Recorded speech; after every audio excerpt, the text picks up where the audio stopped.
Assalamualaikum warahmatullahi wabarakatuh. Teman-teman yang saya cintai, hidup ini memang tidak mudah. Tetapi menganggap bahwa hidup ini sulit justru akan membuat nyalimu ciut, akan membuat wawasanmu menjadi sempit. Allah sudah berfirman dalam sebuah hadis qudsi, "Ana 'inda dhanni 'abdi bi", saya sesuai prasangka hambaku. Makanya kalau kamu yakin bahwa suatu saat kamu akan berubah nasibnya, berubahlah nasibmu. Kalau kamu yakin bahwa usahamu akan sukses, maka suatu saat usahamu akan sukses. Ana 'inda dhanni 'abdi bi. Jangan salah bahwa ketetapan Allah itu ada dua macam. Ada yang tidak bisa dirubah dan ada yang bisa dirubah. Yang tidak bisa dirubah namanya mubrom. Biasanya di samawat. Contohnya, wasyamsu tajril mustaqarril laha dzalika taqdirul azizil alim, dan matahari itu berjalan sesuai dengan porosnya. Dan itulah ketetapan dari Allah yang Maha Perkasa. Yang kedua, ketetapan yang bernama mu'allaq, yaitu ketetapan yang bisa dirubah, digantungkan sama yang menjalani. Allah berfirman, "Innallaha la yughayyiru ma biqaumin hatta yughayyiru ma bi anfusihim." Sesungguhnya Allah tidak akan merubah suatu kaum kecuali kaum itu yang berusaha untuk merubah dirinya sendiri. Sehingga tak ayal kalau ada sebuah pepatah Arab yang mengatakan, "Man jadda wajada", barang siapa yang bersungguh-sungguh maka dia akan menemukannya. Ini saya buktikan, 2007 saya masih lajang dan belum menikah. Di tahun 2007 itu saya belajar menjemput rezeki. Saya ikut Pak Lek saya yang menjadi tukang di Sumatera. Saya jadi kulinya. Saya jadi kuli bangunan selama 1 bulan. Setelah itu tidak ada proyek lagi. Saya ikut kakak saya jualan engsel, jualan kuningan. Saya keliling dari satu kampung ke kampung yang lain. Saya ketuk dari satu pintu ke pintu yang lain. Saya tawarkan handle pintu, engsel. Perjuangan saya di tahun 2007. Bawa motor, di belakangnya ada keranjangnya. Pernah suatu ketika saya jualan tidak laku sama sekali. Jam 5:30 atau 5:30 sudah waktunya pulang. Saya mampir di sebuah kebun sawit di pinggir jalan raya. Di situ kebetulan ada sumur. Saya ambil wudhu di situ, lalu saya sholat asar di situ. Setelah sholat saya berdoa. Setelah berdoa saya merayu Allah. Ya Allah, betapa indahnya kebun yang saya jadikan sebagai tempat sholat saat ini. Buahnya lebat. Buahnya begitu banyak. Di bawah kebun sawit itu tidak ada rumput sama sekali. Terlihat bahwa kebun ini sangat dirawat oleh sang pemiliknya. Posisinya strategis di pinggir jalan raya. Pasti harganya juga mahal. Bukan sesuatu yang sulit bagi Engkau ya Allah, kalau mengabulkan doa saya suatu saat saya punya kebun seperti ini. Dunia dan seisinya ini adalah milik Engkau ya Allah. Bukan sesuatu yang sulit kalau membuat saya menjadi orang yang mampu di suatu saat nanti. Jika bukan kepada Engkau, kepada siapa lagi saya akan memohon ya Allah. Saya memohon dengan ikhlas. Saya berdoa dengan tulus, dengan sepenuh hati. Dan saya yakin bahwa suatu saat akan dikabulkan oleh Allah. Itu terjadi di tahun 2007. 2008 saya pulang ke Jawa. Saya ikut sekolah bahasa Korea. Menunggu ujian bahasa Korea seleksi di tahun 2009. Saya ikut seleksi, ikut ujian, dan alhamdulillah saat itu saya lulus. Setelah lulus ujian, saya menikah. Padahal saya belum berangkat, saya belum punya penghasilan apa-apa. Kenapa saya berani menikah? Sebab saya yakin dengan firman Allah yang berbunyi, wa ankihul ayama minkum wassalihina min ibadikum wa imaikum iyakunu fuqara'a yughnihimullahu min fadlih wallahu wasi'un alim. Dan nikahkanlah orang-orang lajang di antara kalian dan orang-orang soleh di antara hamba sahayamu. Iyakunu fuqara'a yughnihimullahu min fadli. Andai kata mereka itu tidak mampu, andai kata mereka itu fakir, maka Allah akan memampukan mereka.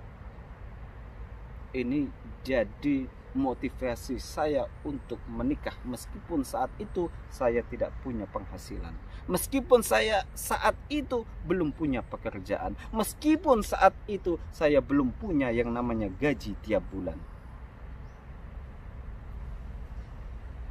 2009 saya menikah, sampai 2010 akhirnya ada panggilan ke Korea. 2010 saya berangkat, anak saya berumur 3 bulan. Bayangkan betapa perasaan saya, bagaimana perasaan saya, betapa sedihnya perasaan saya. Tapi saya ingat bahwa hidup ini adalah sebuah perjuangan. Menangis tidak akan menghilangkan masalah, menangis tidak akan memecahkan solusi. Maka saya bergerak menggunakan kedua tangan saya, melangkahkan kedua kaki saya, sebab saya tahu bahwa nasib saya suatu saat akan berubah menjadi lebih baik. Teman-teman yang saya cintai, saya berangkat dari 0 rupiah, persis sama yang dikatakan petugas SPBU. Dimulai dari 0. Saya membangun rumah tangga, saya membina pernikahan dari 0 rupiah. Sebelum saya jelaskan, sebelum saya kasih tahu tipsnya, maka lihat dulu video rangkuman saya di masa lalu, foto-foto di masa lalu, ketika saya berjuang dari awal sampai akhirnya. Alhamdulillah saat ini saya sudah lebih baik dari sebelumnya.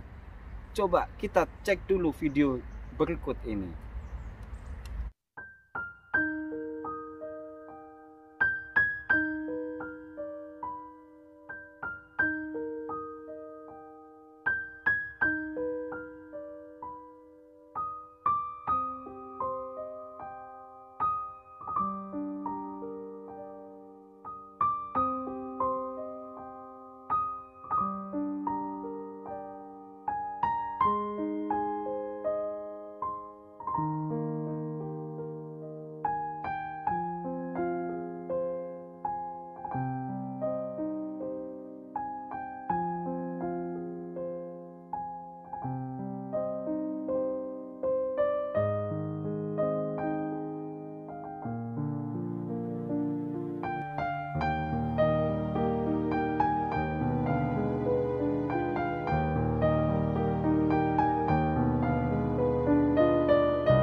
itulah foto-foto di masa lalu saya. Itulah kenangan-kenangan saya ketika saya berjuang dari awal sampai akhirnya saat ini saya alhamdulillah sudah lebih baik dari sebelumnya. Memang saya belum kaya bagi orang yang di atas saya, tetapi saya selalu bersyukur dengan melihat yang di bawah saya, atau setidaknya saya melihat masa lalu saya. Saya ingat hadis Nabi, "Unduru ila man asfala minkum wa la tangduru ila man huwa fawqakum fa annahu ajdaru alla tazdaru ni'matallahi 'alaikum." Lihatlah yang berada di bawahmu. Unduru ila man asfala minkum wa la tangduru ila man huwa fawqakum, dan jangan melihat yang berada di atasmu. Sebab yang demikian itu akan menyebabkanmu untuk lebih mudah mensyukuri nikmat-nikmat Allah. Teman-teman yang saya cintai, hidup ini memang butuh perjuangan. Tetapi ketika engkau yakin bahwa nasibmu akan berubah, maka suatu saat pasti akan berubah. Dengan catatan bahwa kamu mau berusaha, bahwa kamu mau menyingsingkan baju, menggerakkan kedua tanganmu, menggerakkan kedua kakimu, maka hidupmu insya Allah akan berubah. Sebuah pepatah Arab mengatakan, "I'mal li dunyaka ka'annaka ta'ishu 'abadan wa'mal li akhiratika ka'annaka tamutu ghadan." Beraktivitaslah untuk kepentingan duniamu seolah-olah kamu ini akan hidup selamanya. Tapi jangan lupa beraktivitaslah atau beribadahlah untuk akhiratmu seolah-olah besok adalah hari kematianmu. Teman-teman yang saya cintai, buat yang masih berjuang dari bawah, buat yang masih berjuang dari nol, atau bahkan yang berjuang dari minus, jangan menyerah. La tahzan, innallaha ma'ana. Jangan bersedih, Allah bersama kita. Percayalah bahwa hidupmu akan berubah asalkan kamu mau bergerak. Percayalah bahwa hidupmu akan menjadi lebih baik selama kamu tidak pernah patah semangat. Teman-teman yang saya cintai, sebagai penutup, saya ingin mengatakan kepada kalian, jangan pernah lupa untuk bersyukur. Sebab la in syakartum la azidannakum wa la in kafartum inna 'adzabi lasyadid. Andai kata kalian bersyukur, maka nikmat-nikmat yang selama ini Anda terima akan ditampahkan oleh Allah lagi. Wa la in kafartum inna 'adzabi lasyadid. Dan andai kata kalian mengkufuri, mengingkari nikmat-nikmat yang diberikan Allah kepadamu, maka niscaya azab Allah begitu pedih. Sebab apa? Dunia ini tidak ada apa-apanya. Orang kaya hari ini besok bisa jatuh miskin. Orang sukses hari ini besok bisa jatuh bangkrut. Maka yang bisa membentengi hatimu, bisa bertahan dalam kondisi apapun adalah keimananmu. Cukup sekian dari saya. Semoga video saya ini bermanfaat untuk hidupmu. Jangan lupa berjuang, jangan lupa bersyukur, dan jangan lupa bahwa innallaha ma'an. Assalamualaikum warahmatullahi wabarakatuh.